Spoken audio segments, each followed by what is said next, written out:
선생님. 네. 우리가 이번 주에는 뭐를 할까 좀 고민을 많이 했었어요. 네. 우리가 은근히 주제를 되게 많이 다뤘더라고요. 맞아요. 그쵸? 근데 끝이 없네. 이 일상의 주제다 그러게요. 보니까 예. 끝이 없어요. 그래서 야, 이런 주제도 할 수 있구나. 아마 놀라실 것 같아요, 청취자들이. 네, 그러니까요. 네. 그래서 제가 조금 전에 이 녹음을 시작하기 전에 어머니 몇 분한테 한번 여쭤봤어요. 네. 그랬더니 아이들이 뭐 진짜 혼자 좀 했으면 좋겠는 것들도 좀 많이 물어보나요? 그랬더니 동시에 네. 정말 너무 물어봐요. 그런 얘기를 들었어요. 네. 그래서 오늘의 주제는 뭐든지 묻는 아이 어떻게 할까요? 좋다. 그냥 좀 혼자 알아서 하면 좋겠는데 얘 대표적으로 이런 거죠. 엄마 나 이제 뭐 해? 엄마 나 이제 뭐 해? 와. 혜연이는 아직은 안 그래요? 네, 지가 알아서 하죠. 지가 알아서. 엄마 나 뭐 TV 볼래. 요즘 TV에 좀 빠져갖고 제가 걱정이 큽니다. 네. 혜연이가 TV 볼래 하면은 태연쌤 뭐라고 하세요? 뭐 어차피 성화에 못 이겨서 보여줄 거면서도 네. 좀 튕기죠. 엄마랑 책 좀 더 보자. 아니면 뭐 종이컵 갖고 놀까? 그러면 조금 관심 있는 척 하다가 엄마 TV.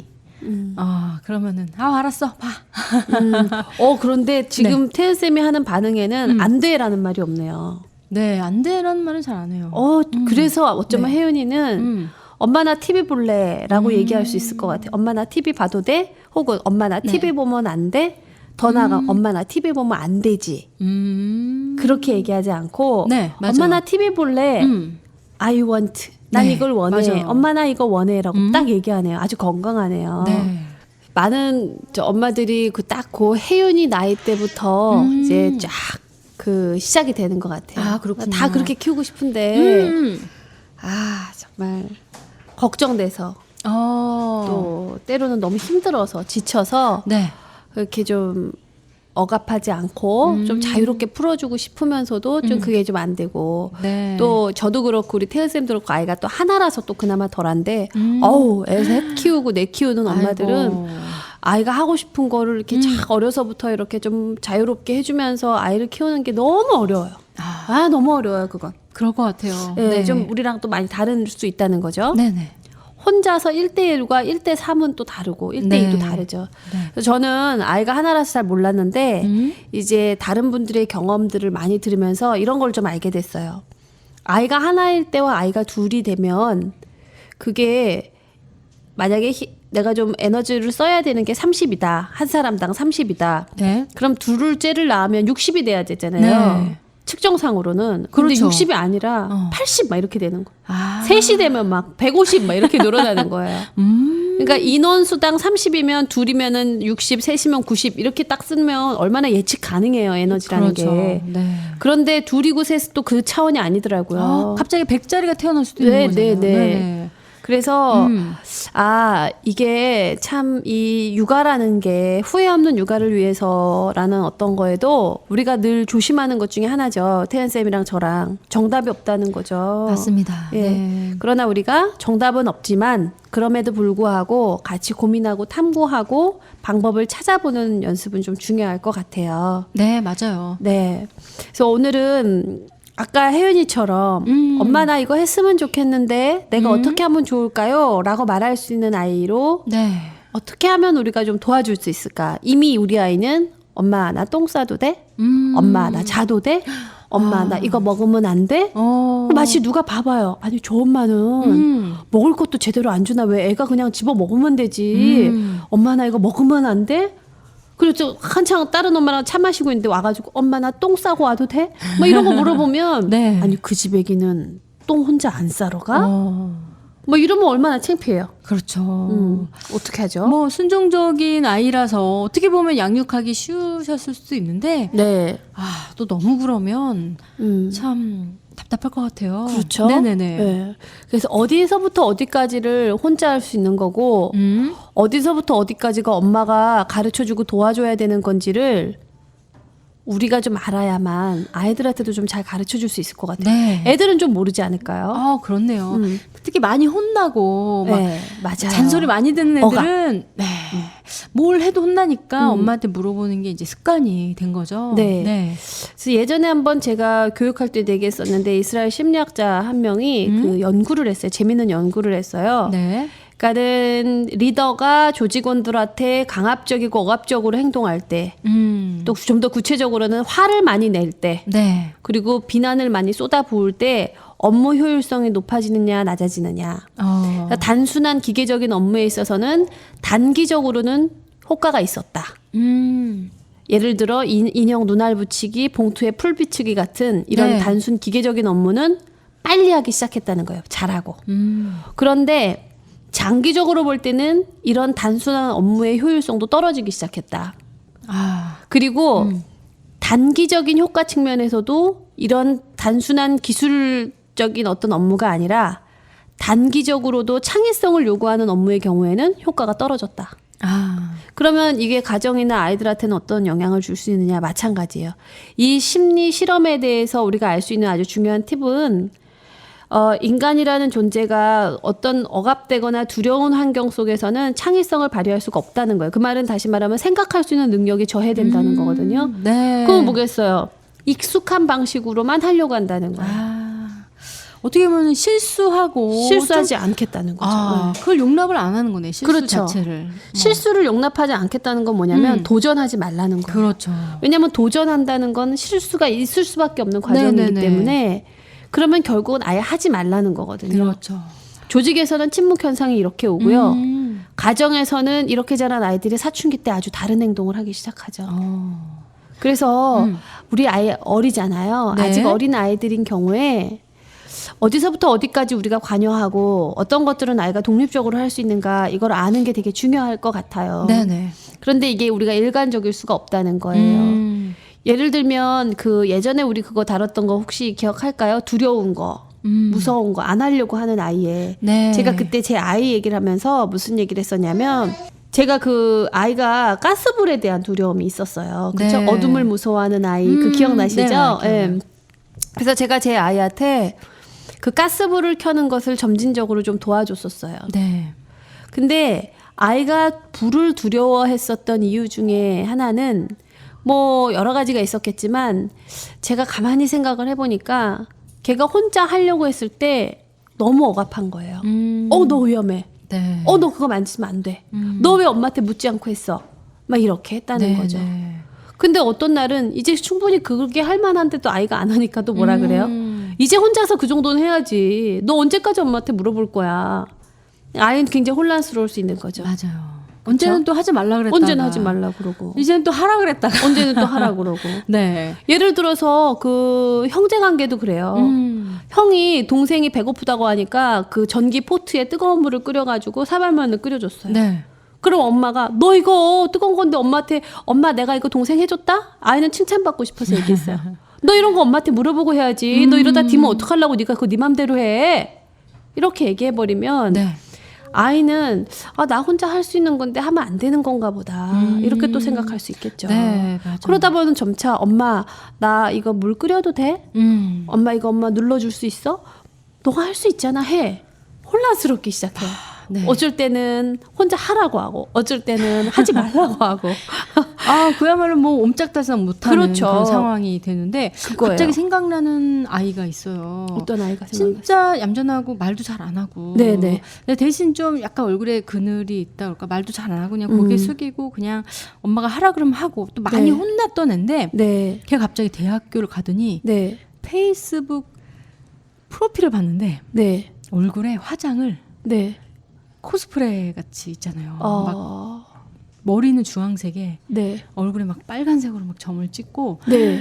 뭐 일본 무슨 만화 주인공처럼 네, 해서 네, 네. 올렸더라고요. 오. 제가 그걸 보고 너무 깜짝 놀랐어요. 얘가 많이 억압당했고 그걸 정말 이렇게 표출하다니 진짜요. 저 너무 와. 놀랐어요. 너무너무 이게 이 아이의 어떻게 보면 삐뚤어 나간 욕구 표출 같이 느껴졌거든요. 와. 그죠. 저는 그것만 본다면 그 히스토리를 몰랐다면 개성이구나. 네. 또 재미의 표현이구나 할 수 있지만 네. 어떻게 보면 그 아이의 개인적인 역사, 그 아이의 어떤 자라온 성장 배경을 안다면 네. 충분히 그렇게 이해할 수 있는 깜짝 어떤 놀랐죠. 단서가 되겠네요. 네, 네, 네.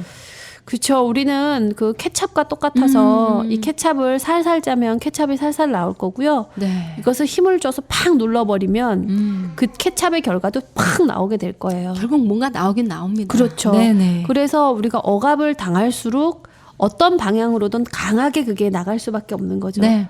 억압을 살살 하면 안 할 수는 없을 거예요. 그러면 그 아이도 어떻게든지 이걸 좀 살살 다른 방향으로 표현하는데 억압이 강도가 세다면 네. 또 어떻게든지 다른 방향으로 확 나가는 거죠. 맞습니다.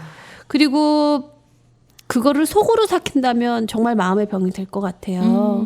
그래서 저는 우리 아이가 만약에 뭐든지 묻는다. 굉장히 의존적인 것 같다. 얘는 혼자 할 수 있는 일도 자꾸 나한테 와가지고 이거 해도 돼? 저거 하면 안 돼? 엄마 나 이거 하면 혼낼 거야? 화낼 거야? 이런 걸 자꾸 나한테 확인한다면 우리가 아이한테 답답해하기 이전에 우리가 과연 아이를 조금 필요 이상으로 억압한 건 없었는가 한번 조금 생각해 봤으면 좋겠어요. 네. 그리고 만약에 내가 이런 게 좀 억압을 내가 많이 했었구나, 우리 아이를. 그런 생각이 든다면 그걸 우리가 조금 고쳐보면 될 것 같아요. 네.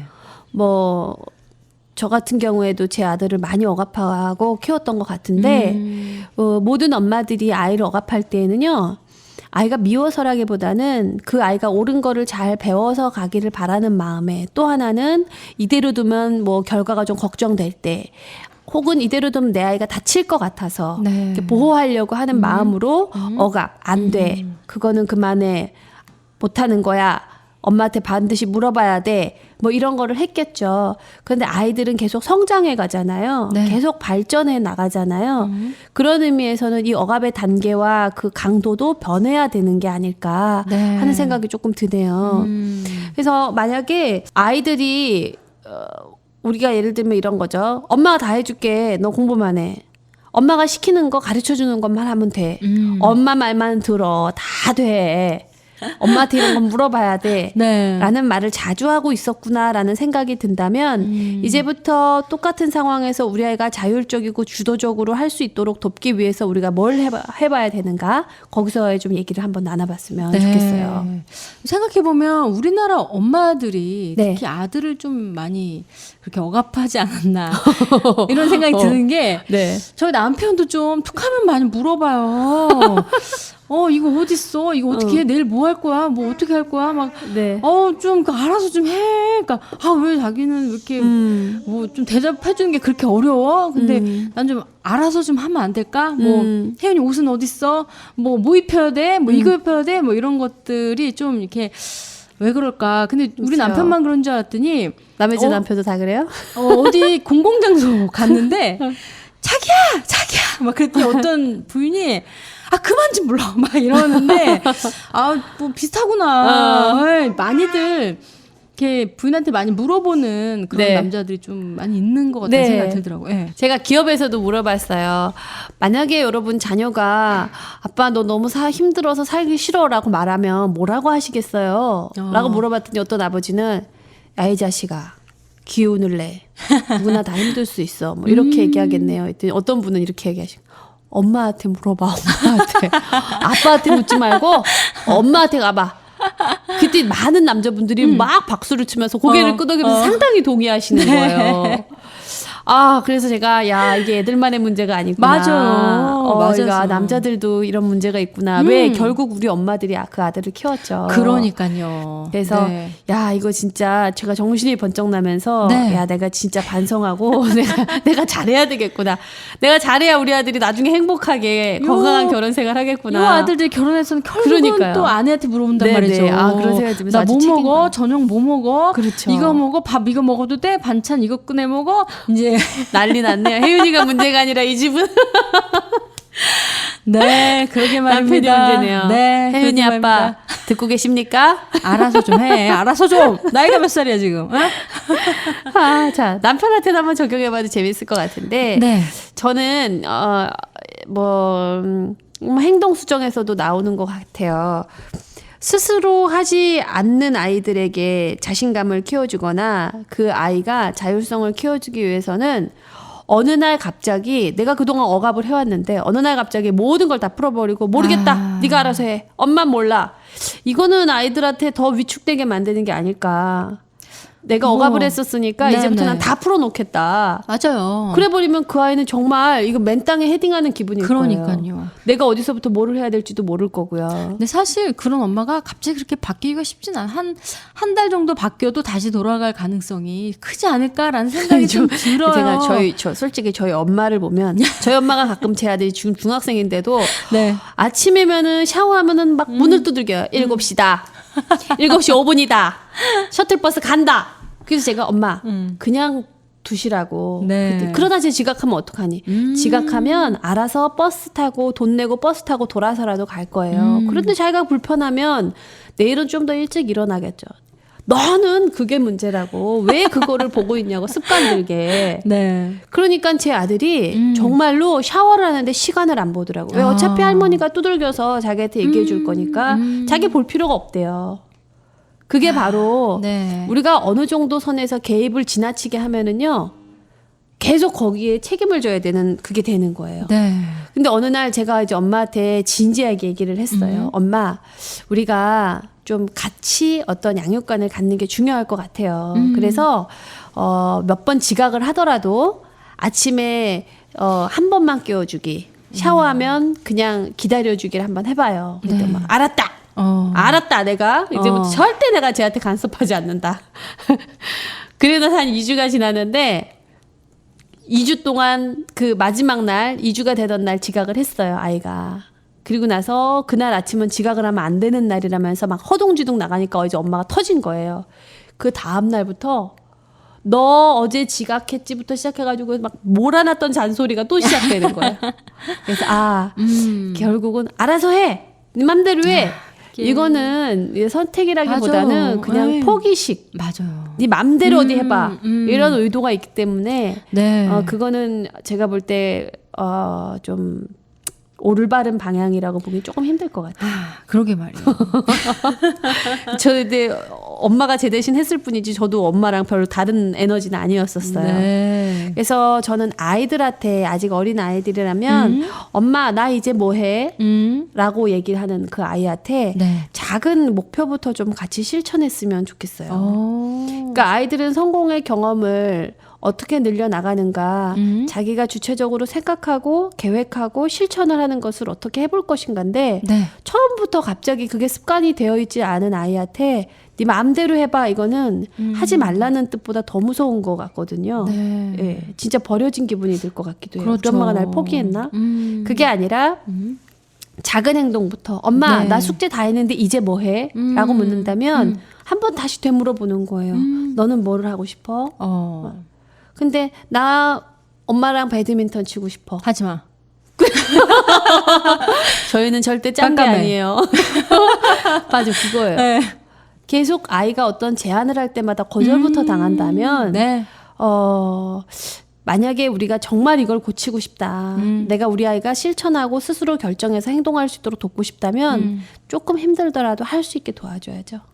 그래 한번 해볼까? 한번 해볼까? 깜깜하고 바람 불지만 한번 해볼까? 너무 피곤하지만 이까지 몸뚱아리 아껴서 뭐 하겠니? 한번 해볼까? 한번 해보자. 셔틀콕이 깃털이 다 빠졌지만 한번 해볼까? 해보자 엄마랑 같이. 팔 좀 아픈지만 한번 해보자. 그렇게 긍정적인 아이로 키워야죠. 네.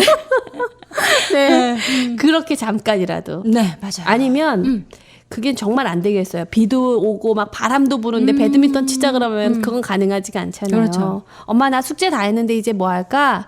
뭐가 하고 싶은데? 엄마 나 배드민턴 치고 싶어. 엄마가 볼 때는 그것도 되게 좋은 생각인데 지금 바람이 불고 비가 와서 밖에서 하긴 조금 힘들 것 같은데 집에서 할 수 있는 건 뭐가 있을까? 설명을 해주고. 지금 비 오잖아. 생각을 하고 얘기를 해. 집에서 할 수 있는 거 해. 이게 아니라 집에서 할 수 있는 건 뭐가 있을까?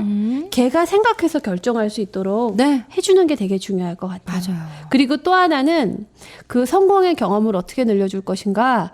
우리가 어떤 의사를 결정할 일이 많잖아요. 예를 들면 오늘 저녁을 외식할까? 집에서 먹을까를 고민하고 있을 때 아이한테 물어보는 거예요. 오히려. 우리 오늘 밖에 나가서 먹고 싶니? 집에서 먹고 싶니? 어차피 난 이것도 좋고 저것도 좋을 땐 내가 결정하지 말고 아이한테 결정할 수 있게 해주는 거예요. 그럼 엄마는 사실 별로 힘든 일도 아니고 네. 그럼 아이가 나 엄마가 해준 거 먹고 싶은데 그래 뭐 해 먹을까? 뭐 오므라이스 해줘. 그래 해 먹자. 근데 내가 오늘 꼭 나가서 먹어야 된다면 그런 질문을 아예 안 하는 게 낫겠죠. 네네. 예, 그래서 아이들이 그 의사결정에 참여할 수 있는 기회를 좀 많이 줬으면 좋겠어요. 네. 그런데 내가 이미 답을 내리고 있는 결정이라면 안 묻는 게 낫겠죠. 네. 네.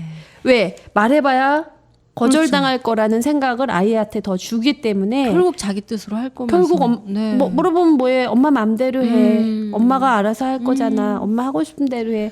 이런 질문, 이런 답밖에 나오지 않거든요. 맞습니다. 그래서 첫 번째는 갑자기 혼자 하라고 하면서 무관심하게 내버려 두는 게 아니라 작은 의사결정에 그 아이를 참여시켜서 작은 행동부터 실천할 수 있도록 그 아이가 선택할 수 있도록 도와주는 거 네. 그게 아주 중요할 것 같아요. 결국은 이제 선택을 못해서 아이가 힘들어하는 거니까. 그렇죠. 네. 내 선택을 못한다는 거에는 분명히 억압이 있었을 거예요. 네.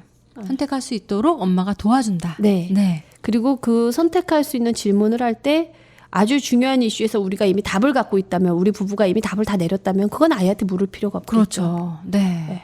그런데 그게 아니라면 아이들한테 먼저 물어보세요. 뭐 우리 집 이사 갈까 말까 이런 그렇죠. 큰거 그런 거는 물어보면 안 아니죠. 되고. 우리가 이사를 갈 건데 예를 들어 방이 두 개가 있어요. 비슷비슷한 방이. 이쪽 방이 좋니 이쪽 방이 좋니. 그건 아이가 결정할 수 있게 해줄 수 있잖아요. 네. 그렇죠? 아이가 결정할 수 있는 작고 평범하고 또 네, 작은 일들. 작은 일들. 그리고 방 구조를 바꿀 때도 내 마음에 들기보다는 아이가 할 수 있는 대로 해주는 것도 좋은 방법이에요. 네. 침대는 이쪽에 두는 게 좋겠어? 이쪽에 두는 게 좋겠어? 넌 어떤 구조가 원해? 이런 걸 물어봐서 아이가 해달라는 대로 한번 해주는 거예요. 네. 그건 얼마든지 엄마 이렇게 해줘. 내가 볼 땐 저렇게 해놓으면 분명히 애가 불편할 거예요. 네. 그렇지만 한번 해줘 보는 네. 거예요. 좋아. 그런데 만약에 불편하면 얘기해. 그때 다시 바꿀 수 있어.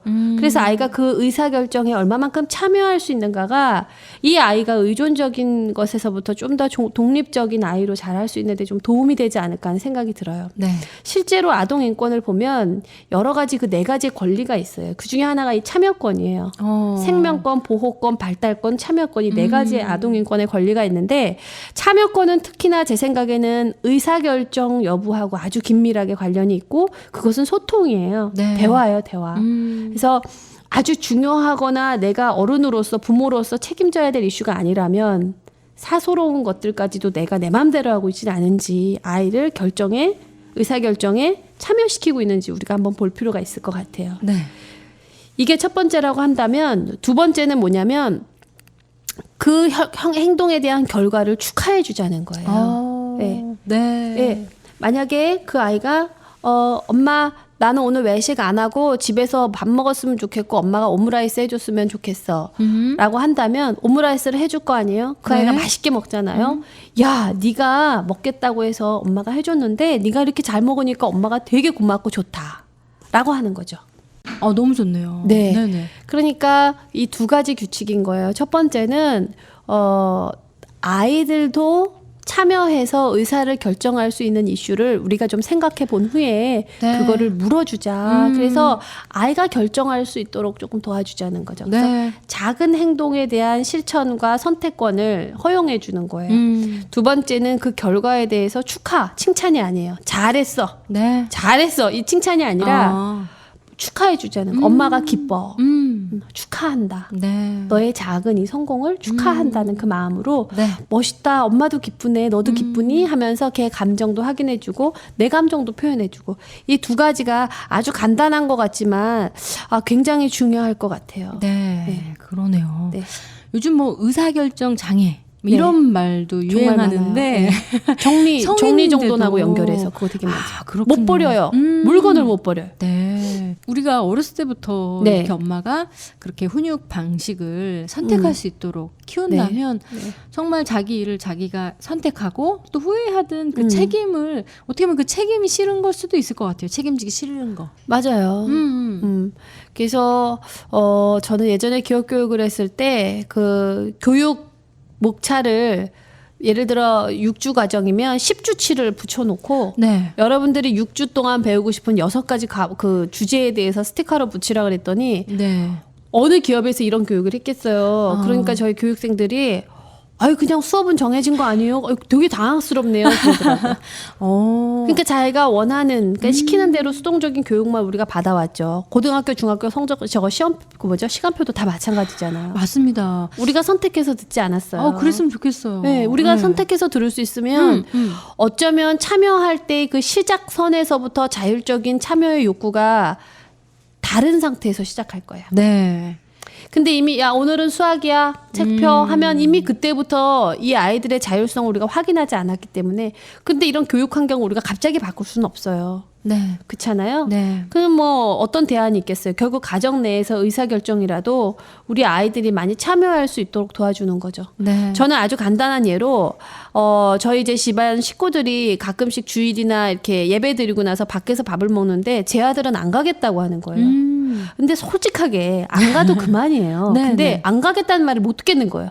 야, 다 가는데 네가 지금 뭐라고 거기서 안 간다 그래. 그럼 밥은 어떡하라고? 사실 제가 걱정이 됐던 건 얘 네. 맛있는 밥을 먹게 해주고 싶었던 거거든요. 네. 근데 이미 기분이 둘 다 상해버렸어요. 아, 내가 알아서 먹을게요. 네가 알아서 뭘 먹어? 집에 가서 엄마 보러 또 밥하라고? 이렇게 되는 거예요. 그렇죠. 네. 그러면 아들이 알았어, 가요 하면서 거의 신경질적인 표정으로 앉아 있는데 그 식사 시간이 서로에게 즐겁지 않은 거예요. 그렇죠. 그 정도는 사실 자율권을 주는 것이 맞았죠.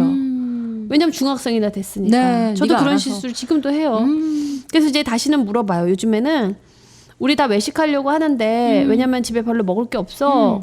근데 넌 어떻게 했으면 좋겠어? 드시고 오세요. 어쩔 때는 그럼 저도 같이 나가요.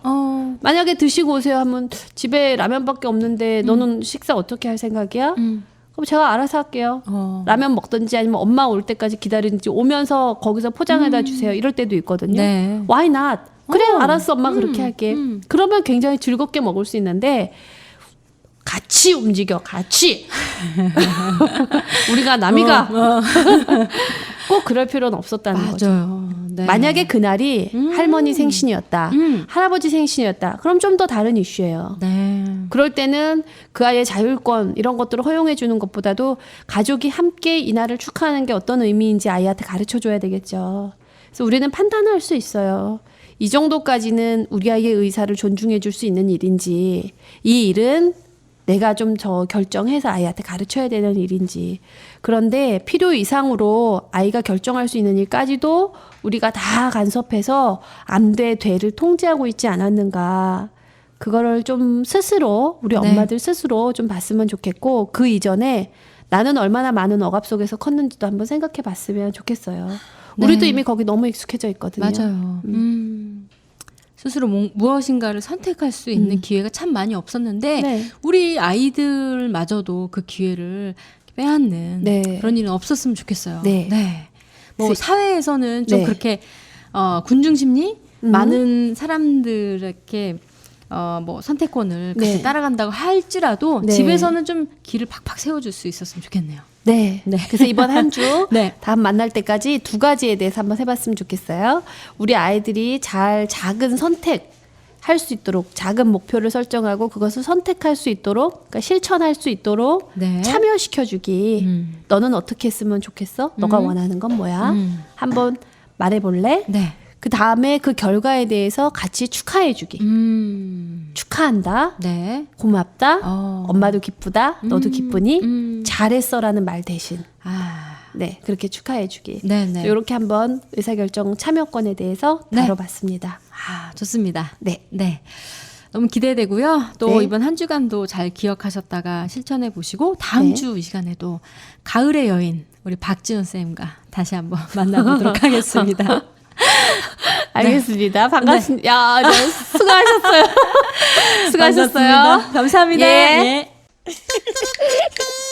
엄마, 이리 와. 이것 좀 들어보세요. 똑똑한 엄마들의 육아학교 맘스라디오.